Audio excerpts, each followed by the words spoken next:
When I was applying for a mortgage, I had $2,500 still on a motorcycle loan, and I didn't appreciate the impact that would have on my ability to borrow.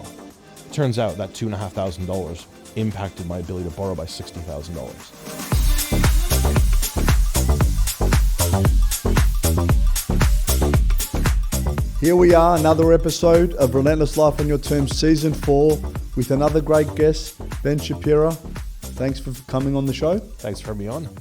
Now, we're actually fellow Cub members as well. We do a Cub, Club of United Business, where a lot of entrepreneurs meet. Tell us a bit about your journey, and obviously we've got similar industries that we work in as well. So tell us how you started and what you're currently doing now, and a bit about your app, Deniero. Is that what I'm saying it right? Yep. Tell us a bit about your journey before you started that, Sure. How you got into that. So I originally come from Toronto, Canada, and I've spent the better part of 25 years in digital advertising and marketing, mostly for digital specialist agencies, but more recently I was the head of digital for Clemenger BBDO, just down the street. So I've dealt with small clients as well as big multinationals, and I've spent my career advocating for consumer-centric design. So, building your business practices around how consumers choose to engage with you, rather than forcing consumers to engage with you in a way that makes your life easier necessarily. It's about adding value to the consumer, and I've spent my entire career in that fashion. I left the agency space about 7 years ago, and I became a consultant, working for companies like Porsche and Briggs and Stratton, Repco, and then just before COVID, I was applying for a home loan, and I'm, not being from inside the community, the financial community, I didn't really know what to expect. And before that process started, I had hair. I mean, it was that brutal of an experience from a customer's perspective. It's not uncommon to hear that, by the way. I've been in lending for a long time, since I started Wealth Creation, so it's not uncommon. In large part, all the software tools and all of the services are geared towards the efficiencies for the brokers or advisors. But there's really nothing out there, once again, being consumer-centric, that allows the consumer to efficiently engage with a broker or advisor. And what I mean by that is, the biggest barrier for any consumer is that process of centralizing all your finances so you know what your net worth is, to find a broker or an advisor, and then to efficiently share your financial data in a single click. For a broker and advisor, they tend to spend 8, 10, 12, 14 hours constantly engaging with consumers to try and get that data, reminders, concierge services, etc. So I spent 1.5 years doing a bunch of research on what's possible. Being a digital product developer and a graphic designer, coming up with the interface was relatively straightforward for me. Only took 43 iterations. That's pretty good. Yeah, not bad. But it was, finding all the data partners, researching the consumer data rights requirements, legal requirements. The compliance, legislation, all that encryption, stuff. Everything like that. Because it's a very compliant industry, finance, financial planning, because I'm in both spaces. There's a lot that goes in the back of that, yeah. Yeah, so it's about marrying my knowledge of technology with my gap in knowledge around the advocacy, the legal requirements, the duty of care that which is apparently going to be changing again pretty soon. But it was about building something that satisfies both sides of the equation. So about 1.5 years in, speaking with brokers and advisors, doing over 350 consumer interviews, we came up with Deniero. And it took 1 year to build, and we just got our funding back in May, hit the market in the beginning of June. And as of yesterday, we just signed our first national client. Fantastic. Well done on it. We're very happy to have you. Just got off a plane a couple of days ago from Canada. Yeah, I was just going to see family. It was nice, after 3 years of lockdown, to be able to go and see the family, just to spend time with them. I mean, it's a little bit strange with the time difference. So you spend a normal, a normal 12-hour day working. And then with the time difference, as soon as 7 o'clock hits, it's 9 o'clock in the morning in Melbourne. So I spend another 5-6 hours doing phone calls. So it ended up being 18-hour days. But I made sure I put time for the family and stuff. They're my favorite days. Nice. They're Deniero days. Now I've got to ask you a couple of things. Where did the name come from? So Deniero, I was trying to find something that I was trying to find something that wasn't a badly spelled word like everything else in the tech space. Like no one can spell properly anymore. But I wanted something that was catchy. So I started looking up alternate ways of pronouncing money or cash. And in Portuguese and Italian, the slang for cash is Deniero. Yeah. And I looked at the old spelling because I knew I'd never be able to register a slang term. So I looked at an old spelling, and the old spelling has a little tilde over the N. And in financial terms, a tilde represents approximate value. So it's kind of my chance of being clever in a way of naming the business. So far, no one's got it, but I'm happy with it regardless. You know what? If people are asking and it means something, I always ask the meaning behind a logo because I think it's very, very important. Yep. And cash, and it's the old-fashioned way you spelt it, which is very interesting. So you're trying to get a home loan. You found it so challenging. You go, you know what? I need to do something about this space. I have a lot of tech knowledge, Yep. which is fantastic. And I'm going to create something that brings that together in a much easier fashion. But also I need to study the compliance, which is obviously, as you just mentioned, ever-changing as well because it's constantly changing. You're dealing with people's money. There's privacy, there's disclaimers, there's a number of things which you've got to consider, which obviously you have. Yep. What made you think you can do it? Well, I mean, I think the important part is to give it a try. And it took a significant amount of research to find out everything that I had to comply with, to understand what a user wants, what a broker wants, what an advisor wants. And through my dealings, oddly enough, we've found that there's commonalities in the insurance brokerage space. Do you mind if I interject there and just ask if you give me the top 3 things that you found, that you discovered with all your research and the year and a half that you were doing with all the customer meetings? What were the main pain points? From a consumer side or a broker side? Both. I want to hear both. Sure. Well, for the consumer side, the largest frustration is time. Oddly enough, that's also the biggest issue for brokers is time. To do the deal? So it's the time from the point of initial contact to the point of settlement. Okay. And the amount of time that it takes in between point A and point B. When customers, typically I find customers are in 3 buckets. Either they're first-time home buyers, where they typically have a little bit more time, but they want to be able to go and hit the pavement and go and actually find a property. In order to do that, they need to find out what they can pre-qualify for. For a broker, in order to pre-qualify someone, you can go through a fact find, but oftentimes the information is really inaccurate. Surprisingly, I found out how few people actually know what they get paid every 2 weeks.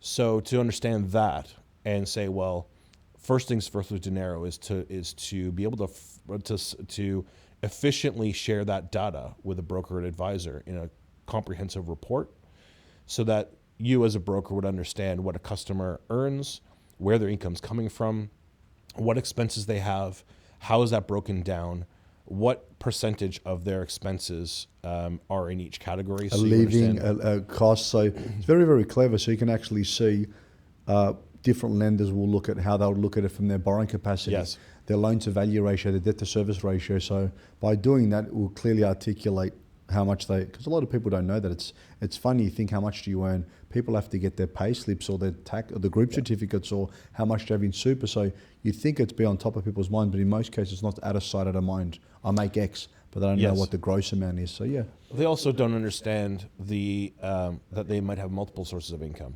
So I have a consulting business. I have Deniero as a second business. I teach at university at Swinburne. I know you were lecturer for Yes. 20. What did I read there? For the last 5 years, For the I've last been 5 I've years, been teaching in the master's program for media and communications. I teach social media analytics and social media management. So it's a creative and technical 2 back-to-back semesters. So left brain and right brain, Yeah. which is a very unusual mix. Usually you're either very creative, you're Yep. right brain, or left brain, which is I tend to be more left brain, which is very structured, analytical numbers. Yep. So you got both. Yeah, and to be fair, I've always felt like I've been both. I write code, but I also do Surely graphic you lean design. towards one. I prefer the creative, to be honest. But I mean, my creative, for example, is very structured. It's very, I like symmetry. So my design skills lends more towards corporate as opposed to fine art. That's so interesting. It's very interesting because usually the tendency, as you would know, would be leaned strongly towards a creative or a mathematical side, which is Yeah, that's so interesting. So you found that from a broker's point of view and consumers, the three main points you So just mentioned. consumers, Brokers, once again, yep. is Yep. time. Yep. And for them, it's lack of knowledge is a big barrier. So fear, not knowing where to go. Yeah, well, I mean, like, I'll give you an example. When I was applying for a mortgage, I had $2,500 still on a motorcycle loan, and I didn't appreciate the impact that would have on my ability to borrow. It turns out that $2,500 impacted my ability to borrow by $60,000.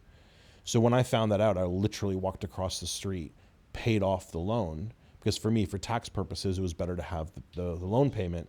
But for the borrowing potential for a home, which is good debt, not bad debt, then I needed to pay off that bad debt loan. So just for the listeners, why that was the case, why would $2,500 have a $60,000 impact?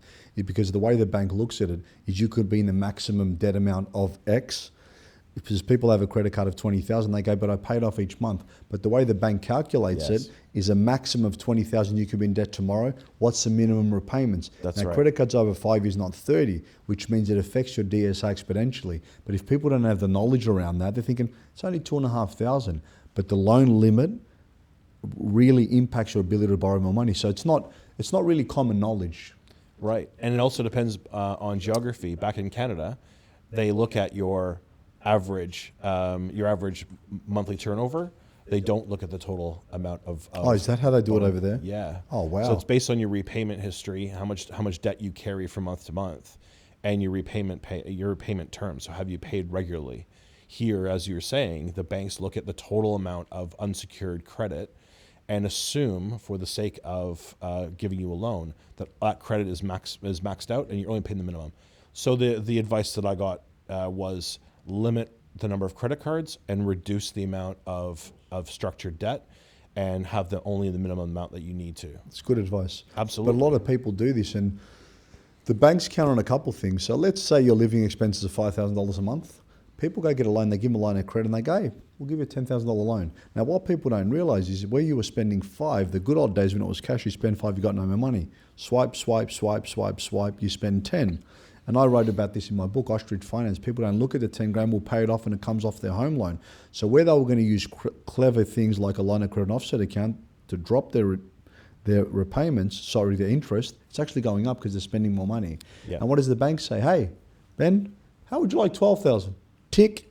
People are spending more because out of sight, out of mind. Yes. And people always count, or the banks count on people to not see this or to be lazy with their finances. That's why it goes the other way. So it's very interesting. Yeah, and what it also does is impacts, as part of like our financial disclosure, we run into a lot of customers that have overdrafts or that have dishonor fees. In addition, we also provide knowledge about gambling debts, credit card fees, Centrelink income, and the impact of that. As a broker, you need to be able to make that best decision for your customer. The other problem, which really is on both sides, but more on the financial professional side, is you only see a snapshot in time. You only see 3 months worth of data for a customer for an initial home loan, or up to 6 months for refinance, depending on the lender's requirements. How can you be responsible for the best duty interest for a customer if you only see that snapshot? Because you're not really seeing the patterns of that client. Are they a 100%. gambler? Are they overspending? Do they have dishonor fees? Because the bank looks at all these things. Because when they say you got to clean up your finance for 6 months, have all this, because the bank looks at it, that's why they go back to 6 months. But if you are doing the best duty of care for your clients, which is best practice and what we do at Reventine, you look at a longer period of time because it's easier to pick up patterns. And once you're looking at their debt to service ratio, you've got to be conservative with that amount. And I always recommend, if you can borrow 700, 800, borrow 5. Absolutely. Commit to the same repayments. So as the property's going up in value, you're paying off the debt as well. So you're building equity twice as fast. Yes. And your loan to value ratio is at a much safer level, which means you can go again. But these are things that the bank aren't teaching us, because I always say to clients, bank's goals is to keep you in a loan for as long as you can to pay as much interest as you can. Yes. A good broker or someone who's on your team, their goal is for you to get as much safe debt as possible to build your wealth so you can go again and again. So their goals are more aligned with me being the investor as opposed to the banks. But So on the back of that, because I think is really, really critical, is the equity that you gain in a property. And then why that's one of the reasons why mortgages are good debt, not bad debt. So we were talking about snapshot in time. One of the benefits of Deniero is that we provide ongoing access to financial data. So you now have access to up to 12 months worth of financial data from the moment that a customer links an account to the app.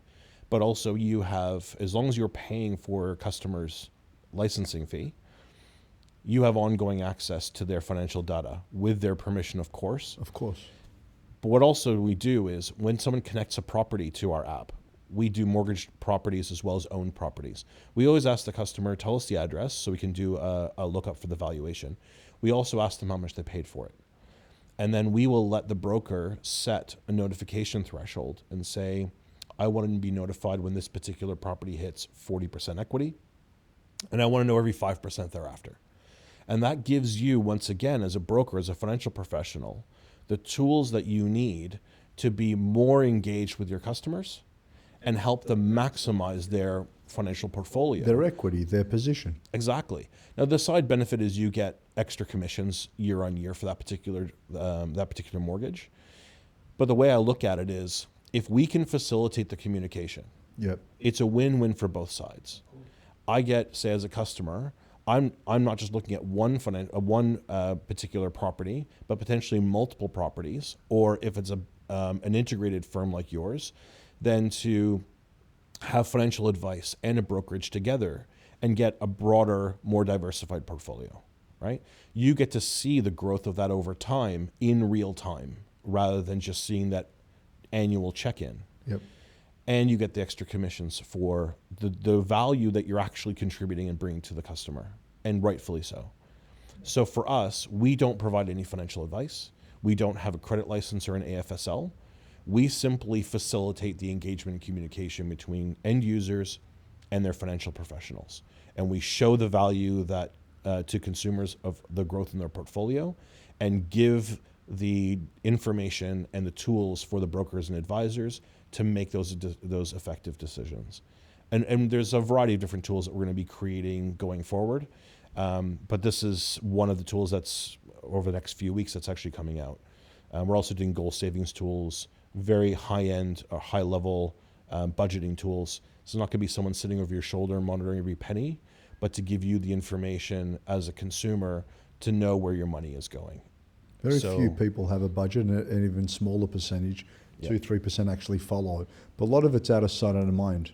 But if people want to really focus on their finances, we teach money management, money mindset a lot at Reventon, because a lot of people don't actually have the foundations to understand A, what they're earning, B, what they're spending, because usually in most cases they're spending more or the same as what they're earning. A lot of people tend to believe if I have a $10,000, $20,000 pay rise, it will make them wealthy. And in most cases it doesn't, because what I've found, almost 25 years in this industry, 17 and a half years with Reventon, is when people get an increase, what they do is they give themselves a lifestyle increase. They don't pay themselves first. And it doesn't really translate to paying off their mortgage faster or investing their money. So an app like Deniero, or budgeting apps and tools like that, are so important because it brings it front of mind. And people actually educate themselves on, hey, I can maybe save a bit of money, I can pay my mortgage off quicker, and it gives them tools like that. So who would be your typical client? Well, I mean, we service a variety of different customers. I think for the first home buyers, it's typically going to be younger families, younger singles, professionals.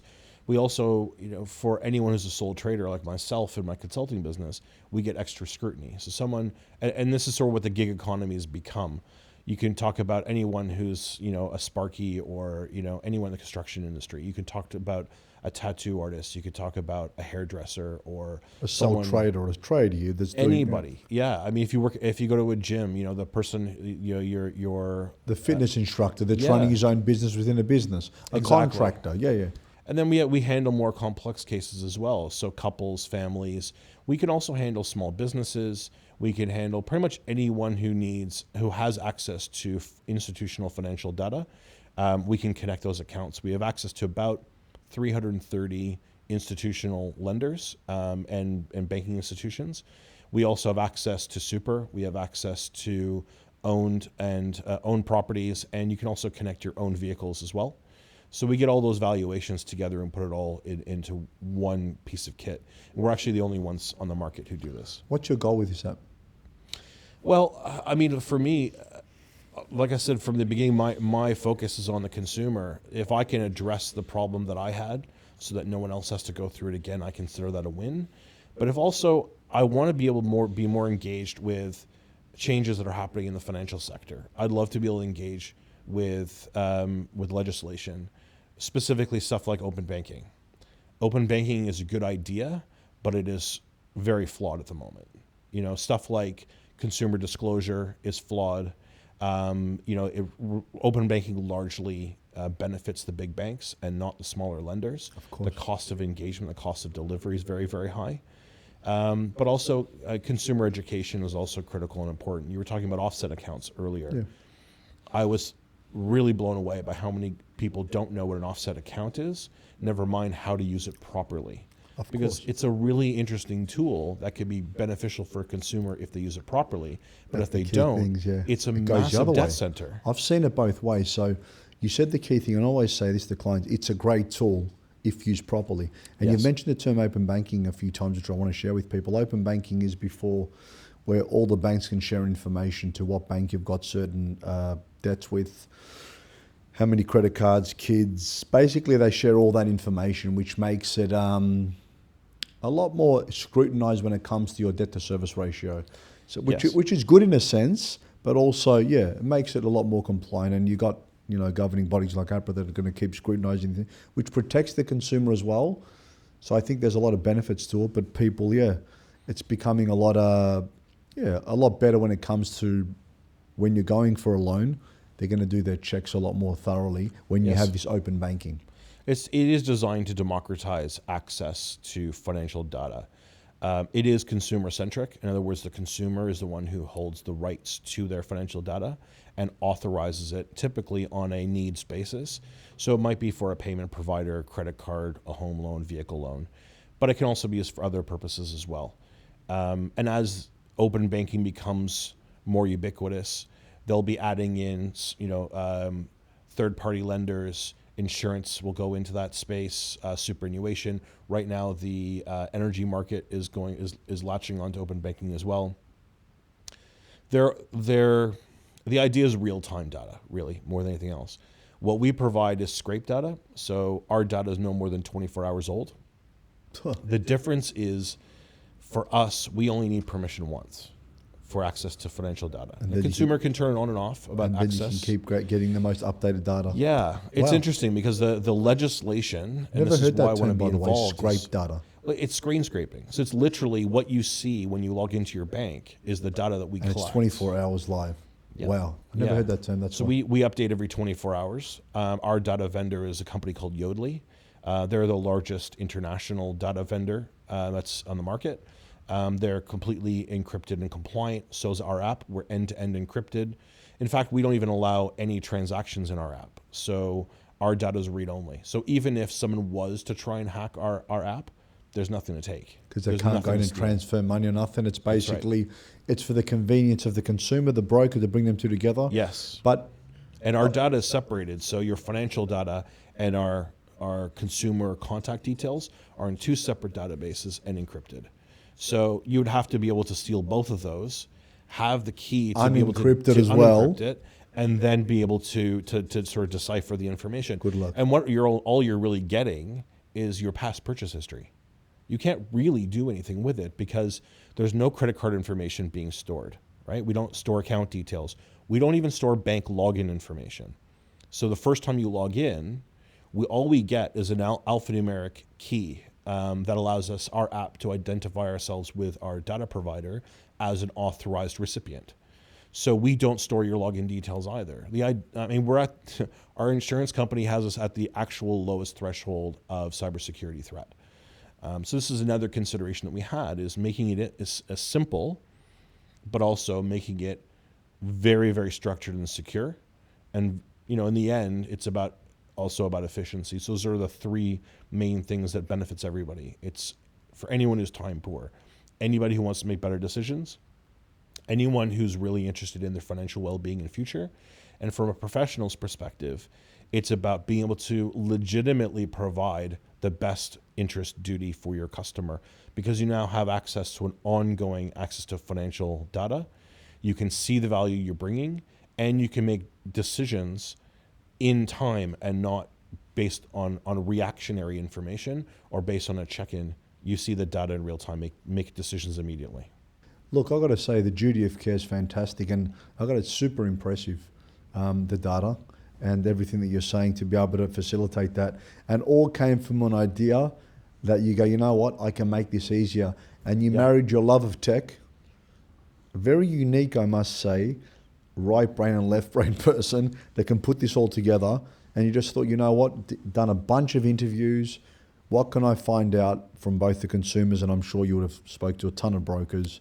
Yes. And obviously put this thing together. Actually, quite a few of them through Cub. I have no doubt. I'm going to say I'm super intrigued. I definitely want to know a lot more about how Deniero works. I want to follow the progress and I want to see where that heads. But it's actually a remarkable story. Thank you. I'm glad you went for that home loan because that's how disruption happens. Yes. And for you to be able to go into a market like that and to think, hey, you know what, I'm going to give this a go. Well done to you. Thank you. And I'd like to check back in and see how all that's going. I want to, if I can, Ben, ask you a few more questions. I can talk all day about financial services, and you've shared so much information with people. I've learned a few new things, really, the scrape data as well. Talked a little bit about the importance of understanding your loans, using an offset account. That $2,500 is not only $2,500, it's the maximum. Yes. Didn't know about Canada. They use, I think American Express does that as well. They, even though you use a charge card, they use what's your monthly amount, and that's what they go off, not your total amount. But yes. We talked about compliance. Every country, which is why it's important you've got a good broker or someone like that, has different legislation, different compliance. You need to speak to a professional that's over that, that's doing deals in the current market. Yeah. Because it's always different. Yeah, and I mean, in Canada and Australia, New Zealand, UK, the systems are fairly similar. It gets even more complex when you talk about US systems because they're state-by-state compliance changes. So you got clients in different parts of the world. So at the moment, we're just exploring. We're focused on Australia at the moment. I was going to ask that. And our growth plans for next year, assuming that Deniero is able to grow at the rate that we hope it will over the next 12 months, is to expand into Canada, expand into the UK, and then from there we'll decide on where we want to go from there. I think the US is a market that we'll consider, but it's a massive market. It is, but the reality is the complexity in the financial. It's not for us. The issue isn't around. It's largely about terminology because the calculations are largely the same in terms of net worth calculations, but it's around developing the relationships that we need state by state and getting the regulatory approval state by state in order to do that. So in Australia, for example, we are members of the MFAA, so the Mortgage Finance Association of Australia. Yep. We're FinTech Australia members. So for us, it's about making sure we understand the compliance for each sector that we engage with and where possible becoming members. So we can't become members of the financial planning groups. They don't have a corporate membership, but the MFA does. So we have been talking with them almost a year ago to ensure compliance through their legal department. And they've been quite open and honest and helpful with us throughout the entire process. And look, I guess once you use Australia and use a proof of concept, it's a lot easier to go into different markets. Yeah, I mean, Canada, the main difference is it's not superannuation, they're RSPs. But aside from that, the financial disclosure requirements are largely the same. I think also the difference is that the broker originated mortgages in Australia is almost 70%. In Canada, it's about 40%. All right, Ben, you ready for your quick fire questions? I'm going to Please. throw them at you quick and fast. Answer them as quick as you can. Sure. What's the best and worst financial advice you've ever received? The best financial advice that I've received was every week put $10 away into an account that you don't touch, and about learning about compound interest. Pay yourself first, the eighth wonder of the world that Albert Einstein says. What is something that you value that no one knows about you? Family is the most important thing in the world. Definitely true. What's the first thing you think of when you wake up? I'm hungry. How do you start your day? Shower. If I don't have a shower, I can't wake up and get started. What's your favorite thing to cook? I cook a lot. So probably, I would say my favorite thing is roast chicken. I love chicken too. What's the worst job you've ever had? The worst job? Yep. There's so many different ways to answer that. I have to say that I probably enjoyed every job that I had. I would say probably the most difficult one was being a janitor. Biggest pet peeve? Fake people. Best gift you've ever received? Best gift I've ever got was a painting for my mom. Beautiful. If you weren't doing what you're doing now with the app, what would you be doing? I would probably still be consulting, and I happily do that for any customers at Deniero who just need some help. I just help them for nothing now. That's fantastic. Good give back and paying it forward strategy. Name a book that's positively shaped you? A Brief History of Time, Stephen Hawking. Cool. Do you have any tattoos? I've got a lot of tattoos. What's your favorite movie? Fifth Element. It's way too complicated for me to get that one. If someone was playing you in a movie, who would be the actor that would cast your role? Oh, jeez. I don't know. I'm not sure anyone would want to play me in a movie. What's the one piece of advice you want our listeners to take from our conversation? You've shared so many things. What's one key takeaway? Get professional advice. Couldn't agree more. I echo that sentiment over and over. 110%. Who is your hero and why? I'm not sure I necessarily have one hero. I would say in my space, I would say probably Gary V. Not because of his personality, but his tenacity. Relentless. Really just understanding that in order to do things and be successful, it's not about cutting corners. It's about working really hard and proving your value. Good old-fashioned hard work. Roll up your sleeves, get it done. When you're not working, what do you do in your spare time?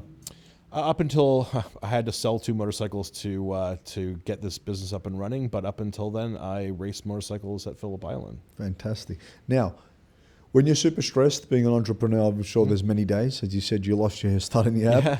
What's your go-to technique, your stress dealing mechanism? I have a couple of them. I love flying my drone. I love going for walks, and oddly enough, skydiving. I was actually booked to go the first time last week. It's It great. got rescheduled, but it's going to go next week. And my next guest skydived as well. He's about to come. I would definitely suggest it for anybody who's going to watch this, because once you get out of the plane, and most people will never remember that step you take out of the plane, you have a good 5 to 7 minutes of just watching the view and just enjoying the ride on the way down, and it's euphoric, and you get to really just clear your head and think. Can't wait to do it. I'm terrified of heights, so I can't wait. Now, what's scale of 1 to 10? How much have you enjoyed the podcast? 11. Ben, you've been an absolute legend. Thank you very much for coming on. My pleasure.